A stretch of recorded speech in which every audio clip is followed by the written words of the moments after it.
तैयार है इस खेल के हम सरदार हैं। तैयार है पुरजोश है बेदार है। तैयार है एक बार नहीं 100 बार है। तैयार है तैयार है।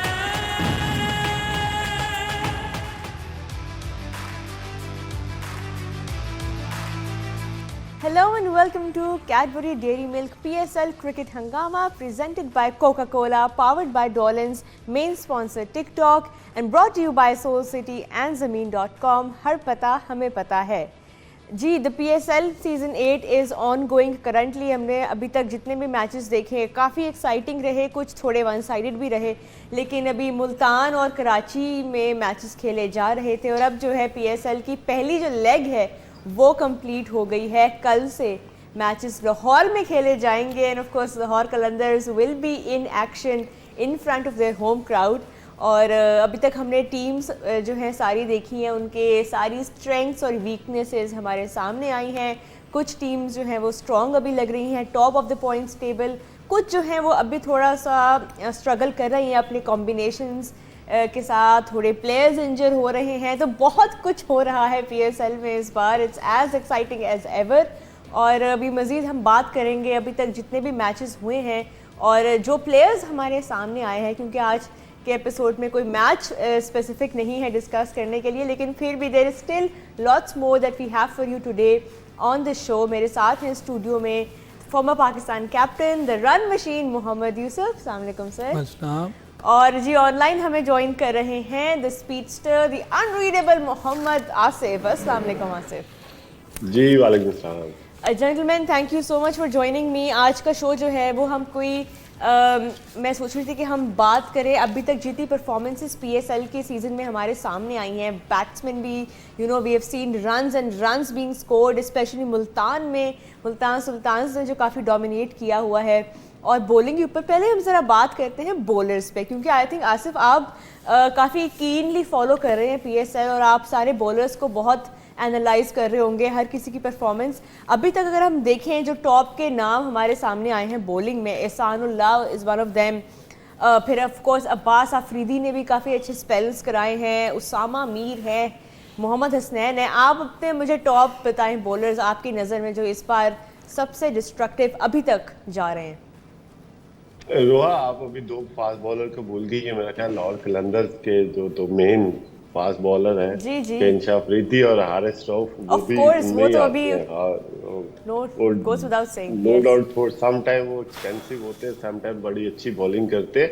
और जो दूसरा फेज आ रहा है लाहौर में, वो एक एक्साइटिंग मूवमेंट है लाहौर के लिए, लाहौर कलंदर के लिए। वो अपनी होम ग्राउंड पे खेलेंगे और लाहौर कलंदर ने काफ़ी कंट्रीब्यूट किया है पाकिस्तान क्रिकेट के लिए, कि जिस तरह से उन्होंने एकेडमी रन कर रहे हैं, जिस तरह से वो ऑल ओवर पूरे पाकिस्तान में जाके टैलेंट हंट की स्कीम उन्होंने स्टार्ट की हुई है, तो which is a good thing के वो हमारे लिए पाकिस्तान के लिए PCB के लिए कंट्रीब्यूट कर रहे हैं पिछले 4-5 सीजन से। तो वो उन्होंने नए प्लेयर भी दिए हैं और PSL को भी प्लेयर दे रहे हैं वो, तो which is a good thing कि वो कंट्रीब्यूट बड़ा अच्छा पार्टिसिपेट कर रहे हैं पाकिस्तान क्रिकेट के लिए। ये दो नाम तो बिल्कुल हमारे जहन में आते हैं। फिर उनकी तरफ से इस बार जमान खान पिछले साल भी काफ़ी अच्छा रहा वो लाहौर कलंदर्स की, ये बात तो उनको we have to give credit to the franchise for this. किस चीज़ की? बॉलर्स जिस तरह वो PDP के थ्रू अपने प्लेयर्स को करते हैं, स्पेशली बॉलर्स में हमारे सामने काफ़ी नाम लाए हैं। अरे इसमें कोई शक नहीं, वो काफ़ी टैलेंट हंट भी करते हैं, कैंप भी लगाते हैं, उनकी अब अकेडमी भी शुरू हो गई है। लेकिन एक प्रॉपर वे है पाकिस्तान टीम में आने का, वो फर्स्ट क्लास क्रिकेट का है। उससे सारी दुनिया में प्लेयर निकलते हैं। पाकिस्तान में बड़े बड़े प्लेयर निकले हैं, जो आसिफ है, मैं भी हूँ, हम सब फर्स्ट क्लास से आए हैं। क्योंकि फ़र्स्ट क्लास क्रिकेट एक ऐसी क्रिकेट है कि जो स्ट्रॉन्ग होती है, टफ़ होती है। जब उससे कोई प्लेयर निकल के आता है वो एक डिफरेंस क्रिएट करता है, वो नज़र आता है। नो डाउट कि हारिस रऊफ ने जिस तरह की परफॉर्मेंस दी है वाइट बॉल में, अनकटेबल है। लास्ट कपल ऑफ ईयर्स उसने जैसे परफॉर्मेंस दी है।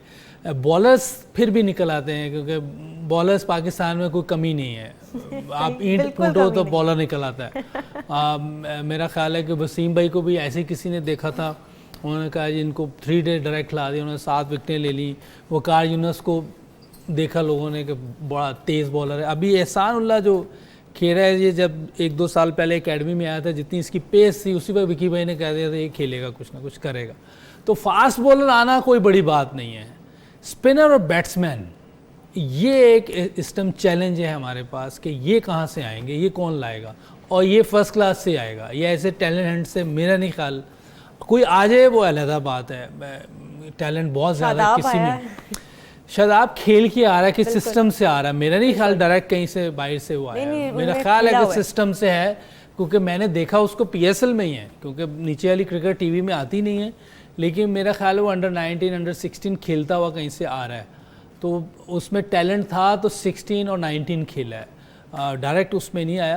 आपको अमर्जिंग प्लेयर जैसे अभी लिए हुए हैं वैसे ही लिया होगा, लेकिन अगर आपने अच्छे बैट्समैन और स्पिनर निकालने हैं तो फर्स्ट क्लास क्रिकेट एक बेहतरीन जगह है। और वहीं से मेरी राय है, आगे हर इंसान की अपनी मर्ज़ी है, कि दुनिया में प्लेयर जो निकलते हैं वो फर्स्ट क्लास से निकलते हैं और वो आके परफॉर्म भी करते हैं और लंबा खेलते भी हैं।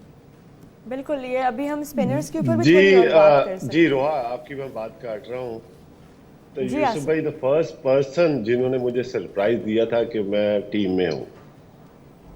अच्छा। यूसुफ भाई ने मुझे बताया वो 1 या 2 दिन पहले इन्होंने मुझे बता दिया कि तुम ऑस्ट्रेलिया जा रहे हो। वाह, ये जरा हमें बताएं इस किस्से के बारे में थोड़ा। ये किस्सा क्या है कि वो क्योंकि फर्स्ट क्लास में जैसा कि यूसुफ भाई डिस्क्राइब कर रहे हैं कि सिस्टम का हिस्सा होना चाहिए, सिस्टम नहीं चेंज होना चाहिए, बंदे चेंज होते रहते हैं। और हमारे यहाँ क्या हो रहा है, PCB में बंदा चेंज होता है, वो सिस्टम चेंज कर देता है।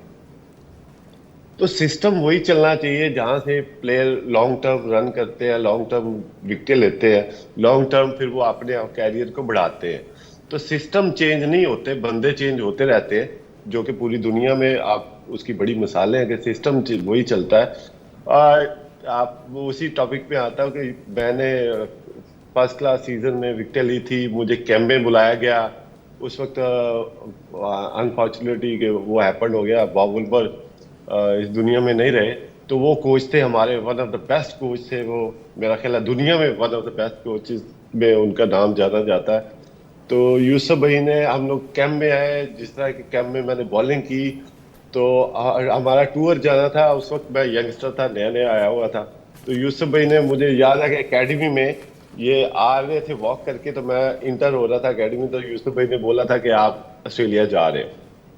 कैसा लगा था आपको ये सुन के? और ये मेरी कप्तानी में इसका डेब्यू हुआ है, जबरदस्त, सिडनी में। हालांकि यूसुफ भाई, हाँ बिल्कुल यूसुफ भाई, हालांकि उस वक्त टूर पे जाने से पहले आप कैप्टन नहीं थे उस मैच में। वो अनफिट हो गए ना, तो खेले तो मेरी कप्तानी में ना, अल्लाह के बंदे। जी बिल्कुल कप्तान इंजी भाई थे, लेकिन वो पर्थ के टेस्ट के मैच के बाद इंजर्ड हो गए।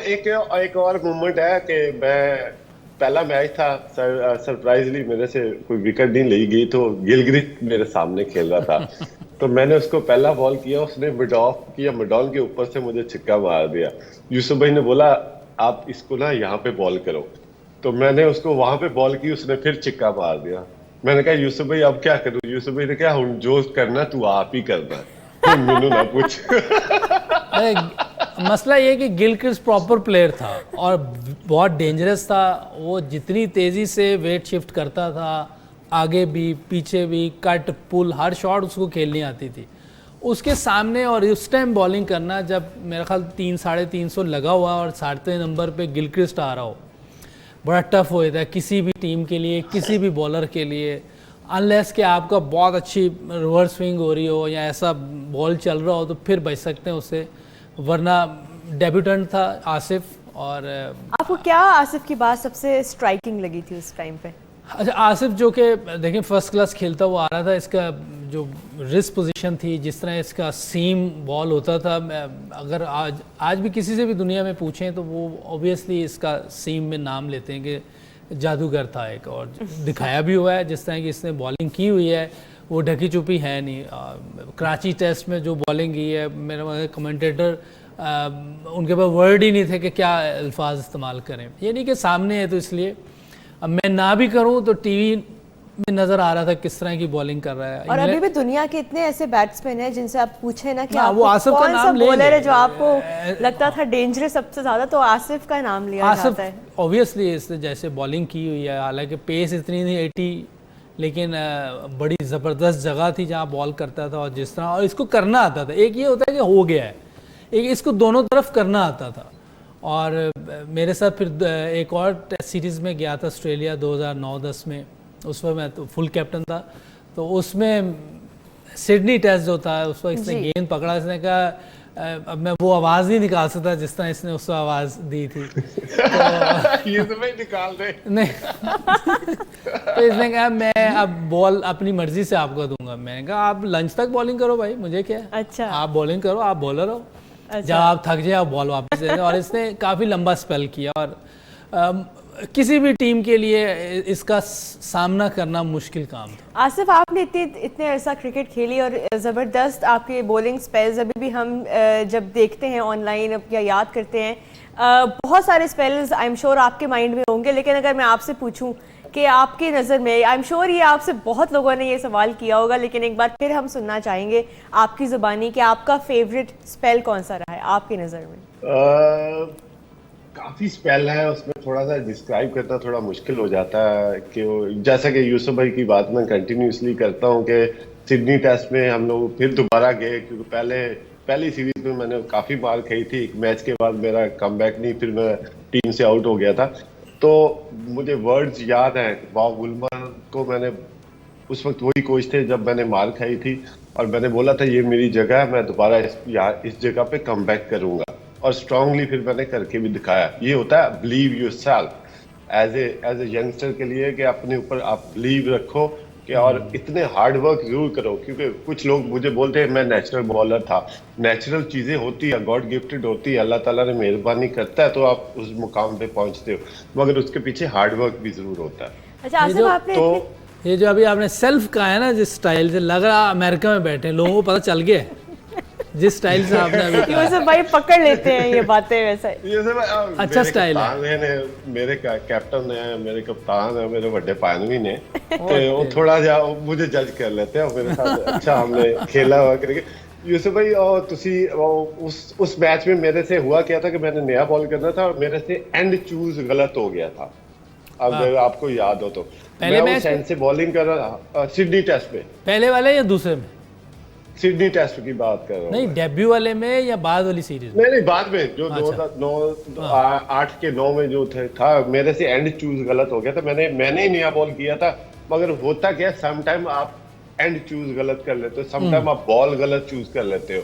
तो ये छोटी छोटी चीजें होती है जो आपने परफेक्शन में लेके आना। मुझे याद है कि समी उस एंड से लगा था, उसने ऊपर से 3 आउट कर लिए थे।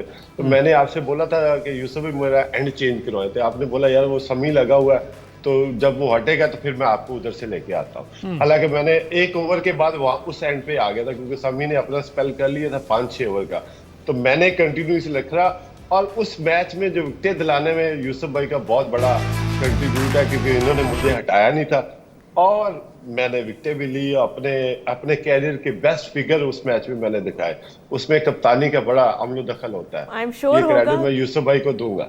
बिल्कुल उनको ही जाता है एज कैप्टन। वैसे ये जो अभी इसने बात की ना, जी जी, ये हम चाह रहे हैं कि ये कल्चर खत्म हो जाए। बिल्कुल, हम अभी इस पे आते हैं। यहाँ पे हमें एक ब्रेक ये तो इसने तो जो बात की है, लेकिन अब आप चलें वक्फे के बाद हम आपसे ये थॉट आपकी सुनेंगे। यहाँ पे एक ब्रेक लेते हैं, ब्रेक के बाद वापस आते हैं।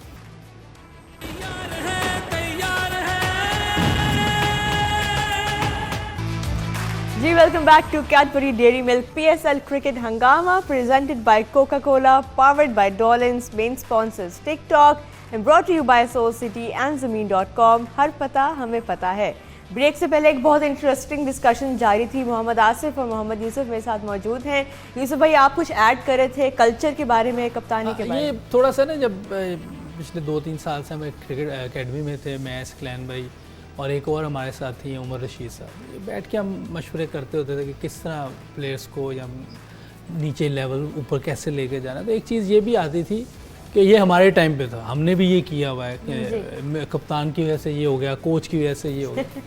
हालांकि गेम के बारे में बताना चाहिए कि गेम क्या हुई थी, मैंने बॉलिंग कैसे की, मैंने बैटिंग कैसे की, क्या मुझे चीज़ मुश्किल लगी, क्या मैंने अंदर एकदम अपने आप को एडजस्ट किया। इस तरह की क्रिकेट की बातें होनी चाहिए। ये अजीब सा लगता है कि उन्होंने बहुत अच्छा, जैसे आसिफ ने कहा, रिस्पेक्ट अपनी जगह है, हर बड़े छोटे की रिस्पेक्ट होनी चाहिए। लेकिन आसिफ ने कहा कि मेरी वजह नहीं, आपकी अपनी बॉलिंग है। आप मुझे बताते थे कि ये फील्ड चाहिए, मैं वो ले लेता था। आप मुझे कहते थे मैं यहाँ से बॉलिंग करनी है, मैं क्योंकि मेरा प्राइम बॉलर है, 4 बॉलर खेल रहे हैं, वो जहाँ से कहेंगे मेरी कोशिश है कि इनको मैं अकोमोडेट अच्छा करूँ, इनको मैं सपोर्ट करूँ, जो ये चाहते हैं वो ये करें। और उसमें अगर ये बाद में मेरा नाम लेंगे तो ये इतनी अच्छी चीज़ नहीं है। लेकिन ये रिस्पेक्ट है, और वो अपनी जगह, मैं पहले कह रहा हूँ कि रिस्पेक्ट है। लेकिन अगर ये चीज़ खत्म, क्योंकि आप दुनिया में दूसरे जितने बाहर के देखेंगे ना फॉरेनर, वो गेम के बारे में बात करते हैं, क्या उन्होंने किया, क्या गलती हो गई या क्या अच्छा किया, इस तरह की बातें करते हैं। तो मेरा ख्याल है हमारे यहाँ भी ये कल्चर है, रिस्पेक्ट जरूर करनी चाहिए। बिल्कुल कल्चर है यहाँ पे, बिल्कुल ठीक बात की है। हाँ, ये हो जाता है। तो बेचारे, मैंने किया हुआ है, मैं ये कह रहा हूँ, मैंने ऐसे नहीं कि मैंने नहीं, सारी जिंदगी सीनियर जूनियर में हमें ये बेहतर करना होगा, इस चीज़ को ठीक करना होगा। नहीं, बिल्कुल आपने सही बात की है, ये हमारे यहाँ पे कल्चर क्योंकि उसने परफॉर्म किया, आसिफ ने परफॉर्म किया, इसमें अगर परफॉर्म नहीं करेगा, यूसुफ भाई अगर ये गलत परफॉर्म कर दे तो वो मेरे पे थोड़ी आना चाहिए। बहुत ये बात है जो आप करना चाह रहे हैं बेसिकली। नहीं, ये बात नहीं है, होना यही चाहिए।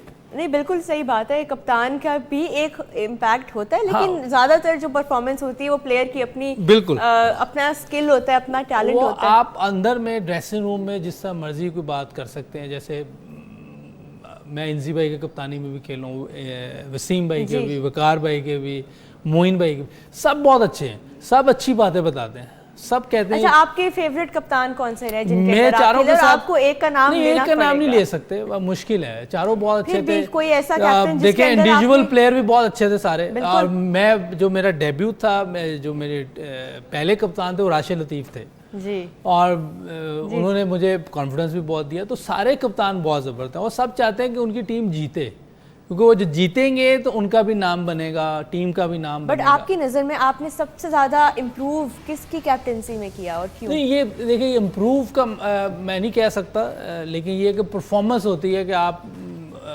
किसी भी कप्तान के अंडर, और मेरा ख्याल है सब कप्तानों के अंडर मैंने स्कोर किया है। नहीं, वो तो हम सबके सामने हैं, आपके माशाल्लाह इतने ज़बरदस्त रिकॉर्ड्स हैं। आसिफ, मैं यही सवाल आपसे भी पूछना चाहूँगी, आपने सबसे ज़्यादा किस कैप्टन के अंडर जो है वो एंजॉय किया, आपके फेवरेट कैप्टन कौन से रहे?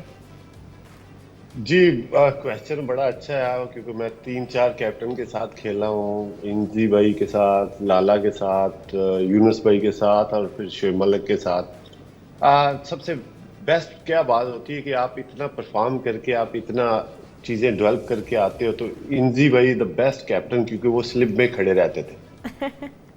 वो आपको बॉल दे देते थे, आपने बॉल अपना करना, अपनी मर्जी से करना। जो सबसे एज ए पर्सनली, मैं किसी को बुरा या अच्छा नहीं कह रहा, मैं एनालाइज कर रहा हूँ कि लाला मिड ऑफ पे खड़ा हो जाता था, तो एज ए बॉलर अगर मैंने यॉर्कर मारना तो लाला ने सडनली कह देना तू इसको बाउंसर मार दे, तो वो देखिए आपका अटेंशन डाइवर्शन होना शुरू होगी, कि डाइवर्ट होगी है कि बॉलर ने बाउंसर यॉर्कर मारना और लाला कह रहा बाउंसर मार दे। तो अच्छा, वो चीजें बड़ी बॉलर को हिट करती हैं, उसकी अटेंशन डाइवर्ट करती हैं। जैसे यूनुस भाई भी थे, वो भी मिड ऑफ पे नहीं तुमने ये करना, तूने ये करना। तो एज ए कैप्टन मैं इंजी भाई को हाईली रेट करूंगा कि इंजी भाई आराम से स्लिप में खड़े हो जाते थे और बॉल आपको दे देते थे कि जो तूने करना है तू कर। और हमेशा बॉलर अपनी मर्जी, क्योंकि वो इतनी क्रिकेट खेल के आ चुका होता है, उसको पता होना चाहिए कि मेरी अपनी ये जगह है, मैंने बॉल कैसे करना है, मैंने इस बैट्समैन को हैंडल कैसे करना। तो जो captain as a mid off पे, हाँ समटाइम आपको समझाने आना चाहिए, वो समटाइम बॉलर भी रॉन्ग हो सकता है, मगर आप सडनली ये नहीं कह सकते हर बॉल पे आपको कि नहीं तूने ऐसे करना है। बॉलर की एक अपनी मर्जी होती है और कैप्टन की एक अपनी मर्जी होती है। तो जो बॉलर के हाथ में बॉल है उसको 100% देने के लिए कोशिश करनी है, उसको बैकअप एज ए कैप्टन करना चाहिए। जो कि 2-3 चीजें मुझे बहुत बुरी लगी एज ए बॉलर। जाहिर है एज ए बॉलर आपकी भी यही कोशिश थी कि आप अच्छी बॉलिंग करें, विकेट्स लें, और हर किसी की अपनी प्लानिंग होती है, कैप्टन की भी, बॉलर की भी। यूसुफ भाई, हम अभी कैप्टनसी पे बात कर रहे हैं, आपकी नज़र में एक आइडियल कैप्टन को इस फॉर्म में, अगर हम T20, बिकॉज अभी PSL चल रहा है तो हम उसी की बात करते हैं कि T20 फॉर्मेट में आइडियल कैप्टनसी किस तरह की होनी चाहिए जब आपके पास 20 ओवर हैं और आपके पास जो है बहुत कम मार्जिन है गलतियों का? किस तरह की कैप्टनसी अच्छा, आजकल आइडियल है? ये तो बड़ा मुश्किल होएगा कि किस तरह का कप्तान होना चाहिए, ये तो बहुत टफ है। क्योंकि हर तरह के कैप्टन हमारे पास्ट सामने में हमने जो देखे हैं ना, जिन्होंने कप्तानी की बड़े अच्छे तरीके से कूल होकर, और जो डिसीजन भी लेते थे बड़े ज़बरदस्त, उसमें धोनी नंबर 1 था। No doubt. धोनी का स्टाइल बहुत ज़बरदस्त था, कोई भी सिचुएशन आ जाती, ये नहीं कि प्रेशर में नहीं होता था, लेकिन उसने कंट्रोल किया होता था अपने पर कि टीम पर प्रेशर ना जाए। ये बहुत अच्छी थी चीज़, और वो कभी भी प्लेयर्स पे शाउट नहीं करता था, कोई अच्छा कर रहा है या बुरा कर रहा है, काम रहता था, और नज़र आ रहा होता था कि वो प्रेशर में है और कुछ चीज़ें सोच रहा है। और हर फॉर्मेट में हर वो ऐसे ही फॉर्मेट में, करते ये नहीं कि सिर्फ T20 में। और T20 में पहला वर्ल्ड कप जीतने वाला, पहला वर्ल्ड कप वो जीते, फिर कप्तान है। 50 ओवर जीते। वाहिद कप्तान है जो तीनों वर्ल्ड कप जीता हुआ है, जबरदस्त। और मेरे ख्याल चैंपियंस ट्रॉफी भी जीता जी, हुआ है। जी। तो वो उसको जाता है क्रेडिट कि वो जिस तरह लेके चलता है। मुझे उसकी कप्तानी बहुत अच्छी लगी।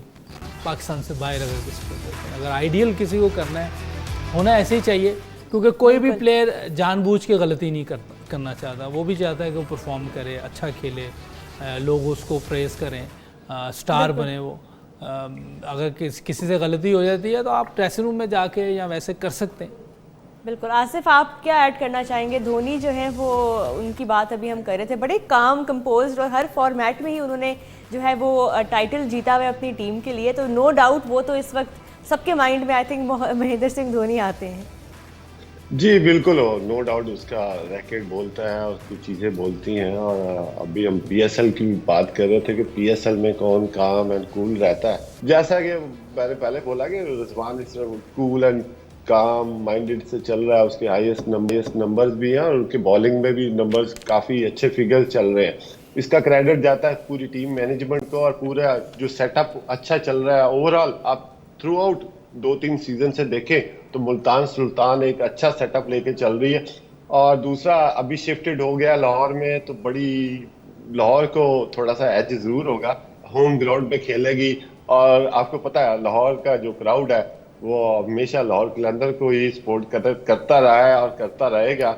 तो ये बड़ा एक्साइटिंग अगला जो मरला होगा वो बड़ा एक्साइटेड होगा, क्योंकि लाहौर कलंदर के फास्ट बॉलर जिस तरह से परफॉर्म करना चाह रहे हैं, और वो उनमें शहनशाह अफरीदी है, हारिस रऊफ है, उनके नंबर्स, और उस पर बड़ा एज मिला है कि आप लेग स्पिनर जो ऐड हुआ है राशिद खान, वो बड़ा लाहौर कलंदर की बॉलिंग लाइनअप काफ़ी मजबूत हो गई है, और आगे हमें बड़े अच्छे मैचेस देखने को मिलेंगे।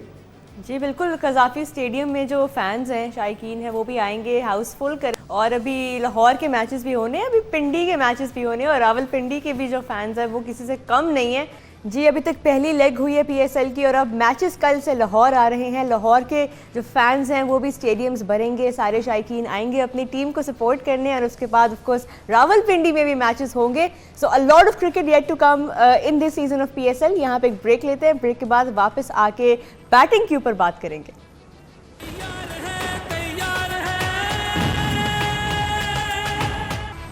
जी welcome back to Cadbury Dairy Milk PSL cricket Hungama presented by Coca-Cola, powered by Dolans, main sponsors TikTok and brought to you by Soul City and Zameen.com। हर पता हमें पता है। हम आज के एपिसोड में बात कर रहे हैं अभी तक जितने मैचेस पीएसएल के हुए हैं उनकी परफॉर्मेंसेस के बारे में, कौन से ऐसे प्लेयर्स हैं जो थोड़े स्टैंड आउट कर रहे हैं। बॉलिंग में हमने बात की थी अभी ब्रेक से पहले, आसिफ ने भी बड़े मज़े की बातें बताई। अब अगर हम बैटिंग के ऊपर आएँ थोड़ी, तो जो प्लेयर्स इस वक्त टॉप के जा रहे हैं जी, Mohammad Rizwan, Rilee Rossouw, Shoaib Malik, Guptill century उन्होंने की थी। तो ये कुछ नाम हैं जो अभी तक हाई स्कोरिंग जा रहे हैं, as you know keeping in mind कि उनका स्ट्राइक रेट भी जो है वो कॉम्प्लीमेंट कर रहा है उनकी बैटिंग परफॉर्मेंस को। So it's not just them scoring runs, but it's them doing so at a good pace and providing that impact that you need in your batting in T20s। Yusuf भाई, अभी तक की batting के अगर आप देखें 200 भी हुए हैं स्कोर्स टीम से, 200 के करीब भी आए हैं, तो ओवरऑल जो है वो बहुत लो स्कोरिंग नहीं गया पीएसएल सो फार। अच्छा, जैसे आपने कहा रिजवान बहुत ज़बरदस्त फॉर्म में है और टॉप पे जा रहा है, रिलो रॉसो वो भी बहुत अच्छा खेल रहा है, शुएब मलिक के भी काफ़ी रन्स हैं, और इसी तरह मार्टिन गुप्टिल का भी उतने ही रन्स हैं। दोनों का स्ट्राइक रेट भी अच्छा है, मलिक की एवरेज भी बहुत अच्छी है। तो कुछ ऐसी परफॉर्मेंसेस हैं जो टॉप पर हैं। इमाद वसीम को मिस नहीं कर सकते क्योंकि नीचे खेलते हैं और ऑलराउंडर हैं, उसके बावजूद उसकी एवरेज 60 की और 171 का स्ट्राइक रेट है। तो बहुत टॉप की परफॉर्मेंस इसकी भी है। कॉडमर ने सिर्फ एक ही इनिंग अच्छी खेली है, हाँ जी। बाकी 2-3 मैचेस में वो स्ट्रगल कर रहा है। देखें आगे कैसे खेलते हैं, बाकी किसी का 100 है, किसी का कुछ है। वही है, ये वही नाम है ना यूसुफ भाई, जो थोड़े से हमें ऑलरेडी पता थे कि पता इनकी थे। तरफ से स्कोर होगा, बिल्कुल लेकिन ठीक। जिस तरह बॉलिंग में हमारे पास एहसानुल्लाह आए हैं, अब्बास अफरीदी, इस तरह के नाम सामने आए हैं, बैटिंग में आपको क्यों लगता है कि अभी तक, क्योंकि ताहिर बेग की हमने एक इनिंग अच्छी देखी है, साइम अयूब की काफ़ी बात हुई है, but overall we have not yet found an emerging player जो बैटिंग में उस तरह से स्कोर करता हो? देखिए, अगर इमर्जिंग प्लेयर में देखना है कि जो आगे चल के पाकिस्तान को सर्व कर सकता है, वो मुझे साइम अयूब लग रहा है। और एक लड़का और है, उसको मौका नहीं मिला अभी तक, या तो उसकी बैड लक है क्योंकि वो उसी टीम में है जिसमें साइम अयूब भी खेल रहा है और हारिस भी खेल रहा है। Babar Azam obviously best player है, तो वो तो बाहर हो ही नहीं सकता, और हारिस भी जिस तरह खेल रहा है, तो वो मुझे लग रहा है कि सारे मैचेस बेंच पे ही ना गुजार दे, और उसके साथ भी ज्यादती हो जाएगी। आप लेकिन किसकी बात करें? ये हसीबुल्ला है, हसीबुल्ला। ये भी इमर्जिंग प्लेयर है, तेज़ खेलता है जी। इतना ज़्यादा देखा नहीं, लेकिन ज़्यादातर परफॉर्मेंसेस उसकी अगर देखें तो वनडे कप में वो सेकंड रन स्कोर किया हुआ था उसने, क्योंकि वो आ गया था हमारे साथ टेस्ट टीम में, इसलिए शायद मैच नहीं खेल सका, लेकिन सेकंड नंबर पे था वो, और अंडर 19 में 100 करके आया था 1-2। तो वो प्लेयर एक ऐसा है कि शायद उसको जब मौका मिलेगा तो वो भी एक चांस लगता है कि आगे कभी पाकिस्तान को सर्व कर सके, लेकिन जब तक नहीं मिल रहा उस वक्त तक आपके पास बड़े प्लेयर टीम में है, बाबर आजम है, उससे सीखें कि किस तरह इनिंग बिल्ड करनी है, कैसे अपने आप को लेके चलना है, और दूसरे लड़के इनकी टीम में जो सीनियर हैं उनसे सीखना चाहिए इनको। बिल्कुल। आसिफ, आपको सबसे ज़्यादा किसने इम्प्रेस किया अभी तक बैटिंग में PSL में? जी नो डाउट, जैसे नंबर यूसुफ भाई ने बताए हैं तो चल ही रहे हैं और लेके चलते हैं टीम के साथ, मगर ये जो एडिशन हो रहा है ये हो रहा है अब लाहौर और रावलपिंडी में। यहाँ पे वेदर थोड़ा सा चेंज होगा, ऑब्वियसली कि थोड़ी सर्दी ज़्यादा होगी, पिचेस चेंज होंगी। एज ए बॉलर मैं आप बॉलर्स को थोड़ा सा बताऊं कि पिंडी स्टेडियम में बॉल अच्छा स्विंग होता है और वेदर आपका साथ देता है, और थोड़ा सा नमी होती है उसमें, थोड़ा बॉल ज़्यादा स्विंग होता है। तो फरवरी के महीने में हम भी जो हमारी डोमेस्टिक चल रही थी, तो जब भी हम पंजाब में खेलते थे तो गेंद अच्छा स्विंग होता है, और ये इसका जो यंगस्टर है, फास्ट बॉलर है, उनको फ़ायदा उठाना चाहिए। वेदर क्योंकि कराची में थोड़ा मौसम हार्ड होता था, अभी थोड़ा सा चेंज हुआ है कि ड्यू फैक्टर वहाँ पे कभी नज़र नहीं आया, तो इस दफ़ा ज़रूर हुआ है। मगर आप पिचेस चेंज होंगी, ग्राउंड चेंज होगी, क्राउड चेंज होगा, तो ये इन चीज़ों का कौन फ़ायदा उठाता है, कौन नहीं उठाएगा, ये थोड़ा सा चैलेंज होगा, और ये चैलेंज आपने एज ए प्लेयर कबूल करना होगा। आपकी होम ग्राउंड पे आप आ गए हैं, पहले आप अवे खेल रहे थे, तो ये चीज़ें थोड़ी सी फैक्टर ज़रूर करेंगी। बिल्कुल, हो ये भी हो सकता है कि जो प्लेयर्स अभी तक परफॉर्म कर रहे हैं, जिस तरह टीम्स का ख़ास तौर पे मुल्तान सुल्तान जितना सेट अभी नज़र आ रहे हैं सो फार मुल्तान में, तो वेन्यू चेंज होने से कुछ आपको लगता है कि चेंजेस आएंगे, उनकी टीम किस तरह से परफॉर्म करेगी बॉलिंग की खास तौर पे जो बात हो रही थी? देखिए, डिपेंड सरफेस पे करता है। अगर सरफेस ऐसे ही खेले जैसे इधर खेल रहे हैं, फिर तो कोई इतनी ख़ास चेंजेस नहीं आएंगी, कि सरफेस पे बहुत डिपेंड करता है।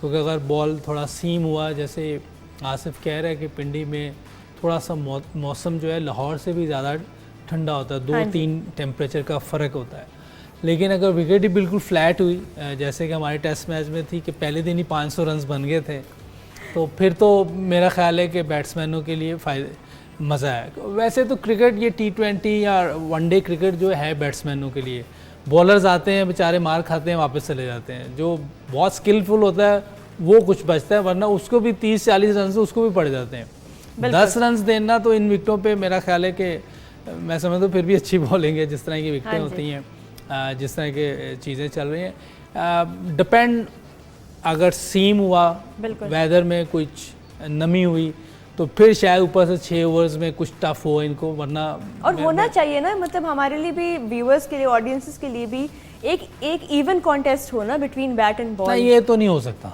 ये होना चाहिए, हो नहीं सकता, क्योंकि क्रिकेट बहुत कमर्शलाइज हो गई है। अगर जल्दी टीमें आउट हो गई तो नुकसान बहुत होगा, तो ये हो नहीं सकता। ये प्योर बैट्समैनों के लिए वाइट बॉल क्रिकेट। फिर भी चले, वही है कि पाकिस्तान में हमें इतने फास्ट बॉलर्स वैसे ही हर साल नज़र आते हैं, इमर्जिंग कैटेगरी से जो PSL में भी हमें नज़र आते हैं, फिर बाद में इंटरनेशनल लेवल पे भी वो हमारे लिए परफॉर्म करते हैं। अभी तक बैट्समैन, हालांकि पीएसएल के थ्रू हमें सिर्फ एक आधा ही आई थिंक फ़खर जमान का नाम आता है माइंड में, और उसके अलावा कोई ऐसा बैट्समैन पीएसएल ने अभी तक 8 सीज़न हो गए हैं, we are yet to find someone you know, specially जो हमारे नंबर 5-6 का जो बैट्समैन है T20 में भी, वनडेज़ में भी, we are yet to find someone through PSL. Bowlers no doubt, हमने इस तरह पहले भी बात की कि पाकिस्तान में तो इतनी एक्सेस है फास्ट बॉलर्स की, सीम बॉलर्स की। Spinners no doubt Shadab Khan एक अच्छी फाइंड थे, नो डाउट कि वो पीएसएल के थ्रू हमारे सामने आए, बट उससे पहले भी उन्होंने काफ़ी क्रिकेट खेली हुई है। हसन अली भी है, उनका भी हम यू नो उन प्लेयर्स में नाम सारे लेते हैं खेलते हुए आ रहे हैं फर्स्ट क्लास या कोई क्रिकेट, लेकिन जो आपने कहा ना नंबर 5-6 हम ढूंढ रहे हैं, तो 5-6 तो बारी नहीं मिलती, तो वो आएगा कहाँ से? तो आप मुझे बताएं कि प्लेयर बनेगा कहाँ से फिर वो, या तो फिर आप, ये तो प्राइवेट लोग हैं, उनको क्या कहें हम, उनकी अपनी टीम है, बहुत मैचेस प्लेयर फिर फर्स्ट क्लास से बनेगा। लेकिन ये आपकी बात बिल्कुल ठीक है कि बारियां आनी चाहिए ताकि उस नंबर पे जो हमारा फिनिशर का रोल कोई ना कोई प्ले कर सके। आजम खान एक माइंड में आते हैं नाम, उन्होंने काफ़ी अच्छी परफॉर्मेंसेस अपनी पूरी दुनिया में उन्होंने लीग्स खेली है, अब पीएसएल में भी अच्छा खेल रहे हैं, यूनाइटेड के लिए काफ़ी अच्छा एडिशन है। और खैर ये तो आज अभी हमने बात की है पीएसएल की, अभी तक जितने भी मैचेस हुए हैं, we talked about who were the players to watch out for and who were the players worth watching so far in PSL. यहाँ पे हम शो को रैप अप करते हैं, हम आपसे मिलेंगे रात को 11 बजे और थोड़ी और डिस्कशन करेंगे about the season so far and what to expect going forward. Thank you so much for being with us. अल्लाह हाफिज़।